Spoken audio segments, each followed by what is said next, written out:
Mr. Knightley. Mr. Knightley. I stopped you ungraciously just now and gave you pain. If you have any wish to speak to me openly about anything you might have in contemplation as your friend, I cannot refuse you. Indeed, as your old friend, I will hear whatever it is you wish to tell me. Emma, you want our friendship to remain the same as it has always been. But I cannot desire that. But why? I know I made mistakes, but had you been here the last few days, you would have seen how I have tried to change. Please, tell me I am your friend. I do not wish to call you my friend, because I hope to call you something infinitely more dear. Have you not wondered why I never befriended Frank Churchill? It was because I knew he was intended for you.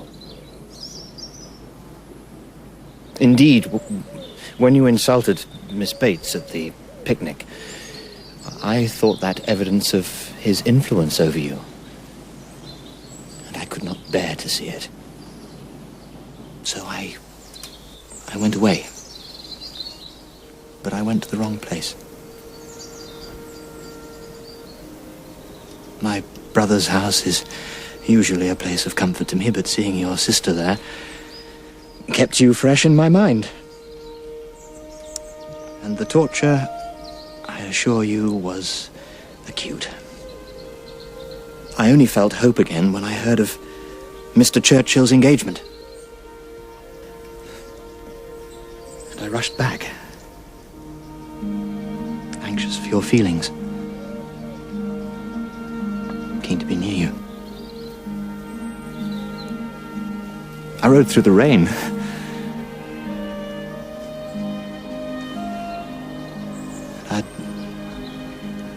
I'd ride through worse than that if I could just hear your voice telling me that I might at least have some chance to win you. Mr. Knightley, if I have not spoken, it is because I am afraid I will awaken myself from this dream. It cannot be true. But I feel so full of error, so mistaken in my makeup to deserve you. What of my flaws? I've humbled you, and I've lectured you, and you have borne it as no one could have borne it.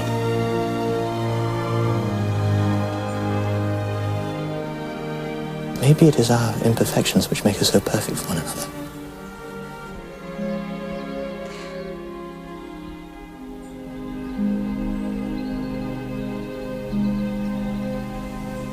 Marry me?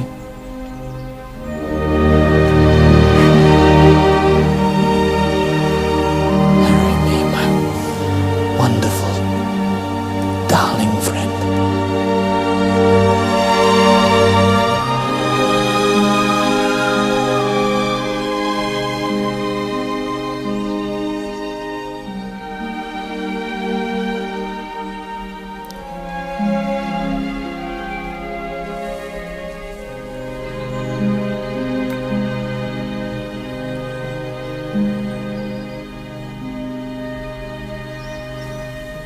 Let's go to your father.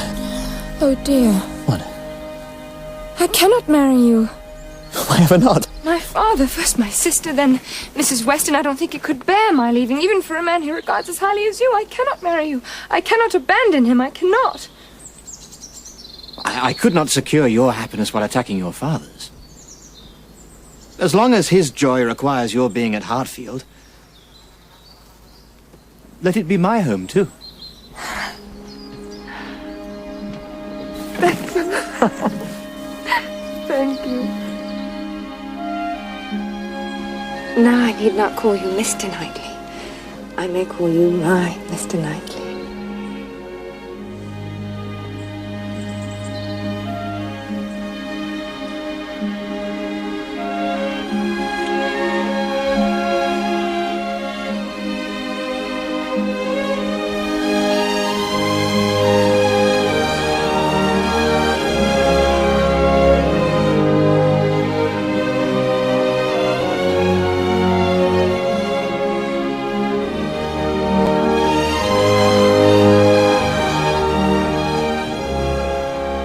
The elation Mr. Woodhouse felt was soon shared by many.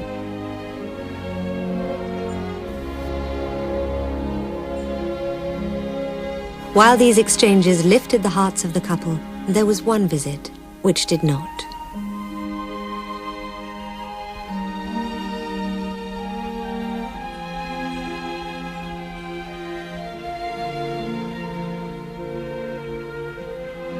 Emma knew that the best chance for Harriet's happiness was that she might marry as well. But it seemed too much to hope that even Harriet Smith could be in love with more than 3 men in 1 year.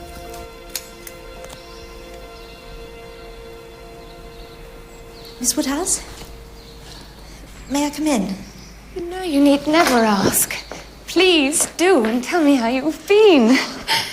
It seems weeks since you've been here. Yes, well, I stayed away at first because I thought it would be easier for me.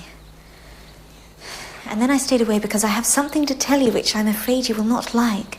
Harriet, nothing you could say would ever be unpleasant. This is. That is, I'm afraid you'll think it is. Though I think it as beautiful as a dream.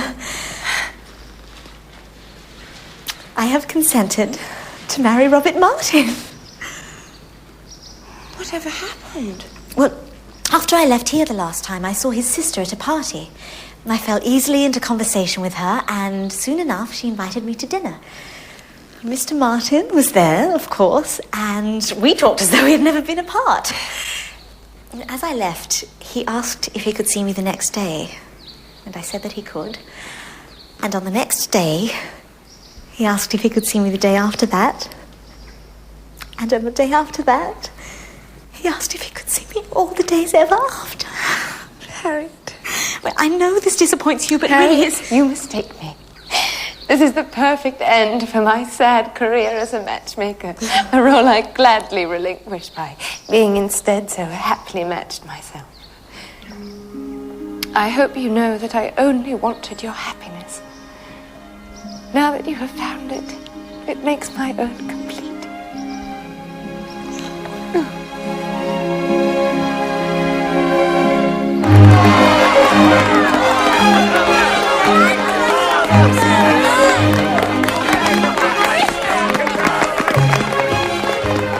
There were those who thought the wedding a little shabby.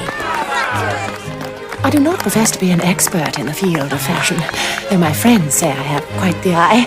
But I can tell you, there is a shocking lack of satin.